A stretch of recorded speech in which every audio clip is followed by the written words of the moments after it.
तो पिछले एपिसोड में हमने देखा कि ग्योन्सू को ज़ॉम्बीज ने काट लिया है, लेकिन फिर भी वो ज़ॉम्बीज से अफेक्टेड नहीं हुआ है और इसीलिए वो अभी तक ज़ॉम्बी नहीं बना। तो आइए स्टार्ट करते हैं इसके आगे की स्टोरी को। यहाँ पर मैं आप लोगों को ये भी बता दूं कि इस वेब सीरीज का नाम है all of us are dead, जिसके 5 एपिसोड मैंने ऑलरेडी अपने चैनल पर अपलोड कर दिए हैं। और जब तक आप लोग इसके पहले के सभी एपिसोड्स नहीं देख लेते, तब तक आपको ये एपिसोड यानी कि छठा एपिसोड भी समझ में नहीं आने वाला। तो फटाफट से चैनल पर जाकर इसके पहले के एपिसोड देख लीजिए, और अगर देख लिया है तो आइए स्टार्ट करते हैं इस एपिसोड को। तो छठे एपिसोड की स्टार्टिंग होती है ग्योन्सू को दिखाते हुए, जो सान को मारने के लिए उसे ढूंढ रहा था। इधर यूजी को भी ज़ॉम्बीज ने काट लिया था, लेकिन उसने भी अपने आप को ज़ॉम्बी बनने से रोक लिया था। इसका मतलब ज़ॉम्बी वायरस वेनम और यूजी की बॉडी में आते ही म्यूट हो गया, और इसीलिए ये लोग ज़ॉम्बी नहीं बने। अब सीन शिफ्ट होता है अनाउंसमेंट रूम में, जहाँ पर सारे बच्चे काफी दुखी होकर बैठे हुए थे।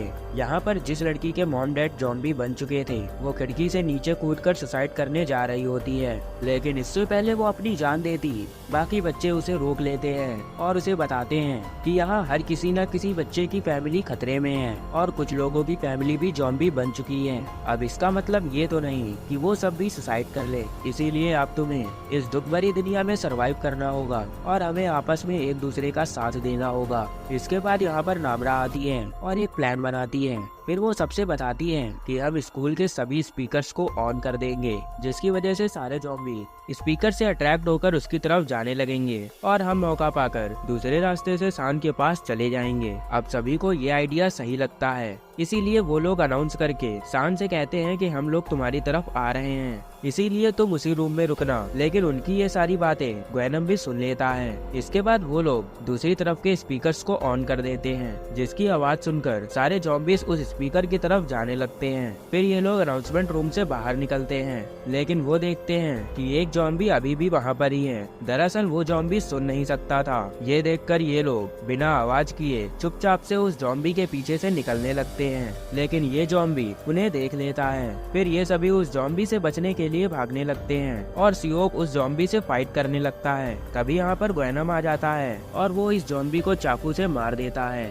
ये देखकर सियोक ग्वेनम से थैंक यू बोलता है, लेकिन उसे नहीं पता था कि ग्वेनम को ज़ॉम्बी ने काट लिया है। यहाँ पर ग्वेनम सियोक से सान के बारे में पूछता है और कहता है कि मुझे सान को मारना है। अब ये सुनकर ग्वेनम और सियोक के बीच में फाइट स्टार्ट हो जाती है। यहाँ पर ज़ॉम्बी के काटने के बाद ग्वेनम काफी ज्यादा स्ट्रॉन्ग हो गया था, इसीलिए वो सियोक को बहुत मारता है। अब सियोक को बचाने के लिए यहाँ पर नामरा भी आ जाती है और ग्वेनम को रोककर सियोक को बचाती है, लेकिन इसी दौरान ग्वेनम नामरा को काट लेता है। इसके बाद सियोक ग्वेनम को धक्का देकर खिड़की से नीचे गिरा देता है। इसके बाद हम उन चारों को देखते हैं जो ज़ॉम्बी से बचकर एक रूम में आ जाते हैं, लेकिन उनका एक दोस्त जख्मी हो चुका था।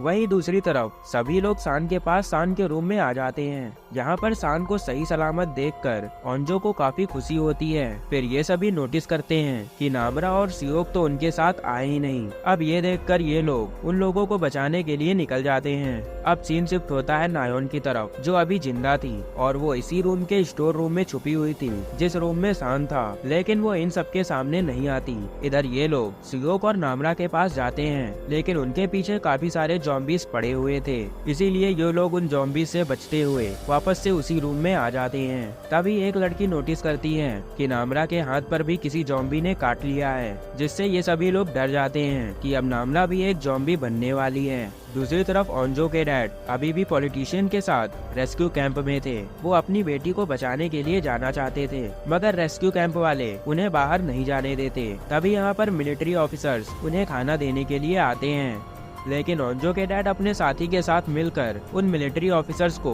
मारकर बेहोश कर देते हैं और उनकी ड्रेस पहनकर यहाँ से बाहर जाने लगते हैं। दूसरी तरफ सान नामरा को जान से मारना चाहता था, क्योंकि नामरा भी अब ज़ॉम्बी बनने वाली थी। तभी सियोक सान को रोक देता है और सबसे बताता है कि इसे किसी ज़ॉम्बी ने नहीं काटा, बल्कि इसे ग्वेनम ने काटा है। फिर ये सुनकर सान बताता है कि ग्वेनम को मेरे ही सामने बहुत सारे ज़ॉम्बीज ने काटा था, और इसीलिए ग्वेनम भी एक ज़ॉम्बी है और उसके काटने के बाद नामरा भी एक ज़ॉम्बी ही बनने वाली है। यहाँ पर नामरा सान की बात सुनकर खुद ही बाहर जाने लगती है क्योंकि वो अपने दोस्तों को नुकसान नहीं पहुँचाना चाहती, लेकिन सुयोक उसे रोक देता है और खिड़की के पास जाकर सबसे कहता है कि अगर ये ज़ॉम्बी बनने लगेगी तो मैं उसे खिड़की से बाहर नीचे फेंक दूंगा। अब सभी लोग सुयोक की बात से एग्री कर लेते हैं। यहीं स्टोर रूम में छुपी नायोन उन सबकी बातें सुन रही थी। फिर नामरा खिड़की के पास बैठ जाती है। थोड़ी देर बीत जाने के बाद नामरा को कुछ अजीब महसूस होने लगता है और उसकी एक आंख भी लाल हो जाती है, जिससे हम व्यूवर्स को समझ में आने लगता है कि अब नामरा भी ज़ॉम्बी बनने लगी है। अब नामरा सुयोक को काटने जा रही थी, इसीलिए सान नामरा पर अटैक कर देता है, लेकिन सुयोक बीच में आ जाता है। यहाँ पर सान नामरा को मारना चाहता था, इसीलिए सुयोक और सान में फाइट होने लगती है। तभी ओंजो उन दोनों को रोकती है और उनसे बताती है कि नामरा अभी भी बिल्कुल ठीक है, लेकिन यहाँ अभी भी नामरा को अजीब महसूस हो रहा था, इसीलिए वो खुद ही रूम से बाहर जाने लगती है। फिर ये देखकर सुयोक और ओंजो उसे रोकते हैं। इसके बाद सुयोक नामरा के हाथों को अपने हाथों से बांध लेता है और कहता है कि अब अगर ये ज़ॉम्बी बनी तो मैं इसे तुम लोगों तक पहुँचने नहीं दूंगा, इसीलिए तुम सब बिल्कुल सेफ हो। अब ये सब शांत हो जाते हैं। इसके बाद सीन शिफ्ट होता है डिटेक्टिव की तरफ, जो यीशु के बच्चे को अपने साथ लेकर जाने लगते हैं। ये लोग यहाँ से जा ही रहे थे कि तभी ये देखते हैं कि उनकी तरफ एक बच्ची भागते हुए आ रही है, जिसके पीछे कुछ ज़ॉम्बीज पड़े हुए हैं। ये लोग उस बच्ची को ज़ॉम्बी से बचाते हैं और वापस से रेस्टोरेंट में आ जाते हैं। यहाँ पर वो लड़की डिटेक्टिव से बताती है कि मेरी मॉम वहाँ है, और जब डिटेक्टिव देखते हैं तो उस लड़की की मॉम भी एक ज़ॉम्बी बन चुकी थी। ये देखकर डिटेक्टिव काफी नर्वस हो जाते हैं और उस बच्ची को तुरंत गले से लगा लेते हैं और उससे कहते हैं कि सब कुछ ठीक हो जाएगा। इधर सुयोक और नामरा बाकी लोगों से काफी दूर बैठे हुए थे और इन लोगों ने 2 दिनों से कुछ भी नहीं खाया था, इसीलिए वो काफी कमजोर भी लग रहे थे। इधर जहाँ पर नायोन छुपी हुई थी वहाँ पर काफी सारा खाने पीने का सामान था और ड्रिंक्स भी रखी हुई थी।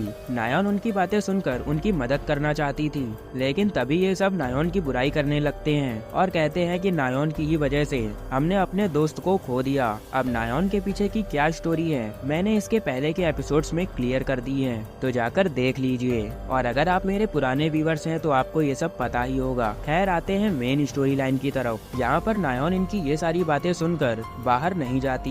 दूसरी तरफ ओंजो के डैड छुप छुपा कर कैंप से भाग रहे थे और अकेले ही यहाँ से निकलने लगते हैं। तभी एक मिलिट्री ऑफिसर उन्हें देख लेता है। फिर ओंजो के डैड उसे मारकर यहाँ से भागने लगते हैं। तभी यहाँ के दूसरे ऑफिसर्स उन पर गोलियां चलाने लगते हैं। दूसरी तरफ ये सभी लोग स्टोर रूम से खाने पीने की सामान निकालने के लिए स्टोर रूम का दरवाजा तोड़ने लगते हैं। दरवाजा तो नहीं टूटता, लेकिन बाहर के ज़ॉम्बीज़ उनकी आवाज सुनकर उनके रूम की तरफ आने लगते हैं, इसीलिए ये सब रुक जाते हैं। फिर यहाँ पर इनको एक कैमरा मिलता है जिसमें ये लोग अपनी वीडियो रिकॉर्ड करने लगते हैं और इन हालातों में वो कैसे सरवाइव कर रहे हैं ये सब उसमें बताते हैं और साथ ही साथ इस सिचुएशन में जीने के लिए खुद को मोटिवेट करते हैं। यहाँ पर सभी लोग अपने मॉम डैड और अपनी फैमिली के लिए मैसेज रिकॉर्ड करते हैं। फिर ओंजो भी अपने डैड के लिए मैसेज रिकॉर्ड करती है। वो कहती है कि मुझे लग रहा था कि आप मुझे बचाने जरूर आएंगे, लेकिन आप अभी तक नहीं आए। इधर ओंजो के डैड मिलिट्री कैंप से भाग रहे थे और बहुत सारे ऑफिसर्स उन पर गोलियां चला रहे थे। ओंजो के डैड बहुत ही रिस्क लेकर वहां से भाग रहे थे ताकि वो अपनी बेटी को बचा सके। फिर वो पानी में कूद जाते हैं, लेकिन ऑफिसर्स पानी में गोलियां मारते हैं, जिससे एक गोली ओंजो के डैड को लग जाती है। इधर ओंजो काफी इमोशनल हो जाती है और अपने डैड से सभी चीजों के लिए थैंक्स बोलती है। ओंजो के डैड गोली लगने की वजह से पानी में डूबने लगते हैं और इसी के साथ all of us are dead के 6ठे एपिसोड का डी एंड हो जाता है। तो क्या ओंजो के डैड बच पाएंगे और क्या नामरा ज़ॉम्बी बन जाएगी? ये सब जानने के लिए हमें इसके आगे के एपिसोड्स देखने होंगे, जो मैं जल्द ही अपने चैनल पर अपलोड कर दूंगा। और हो सकता है जब तक आपके पास ये वीडियो पहुंचे तब तक मैं इसके आगे के एपिसोड्स भी अपने चैनल पर अपलोड कर दूं। तो प्लीज चैनल को विजिट करना मत भूलें और अगर वीडियो पसंद आई हो तो वीडियो को लाइक जरूर कर दें। For more videos please visit my channel.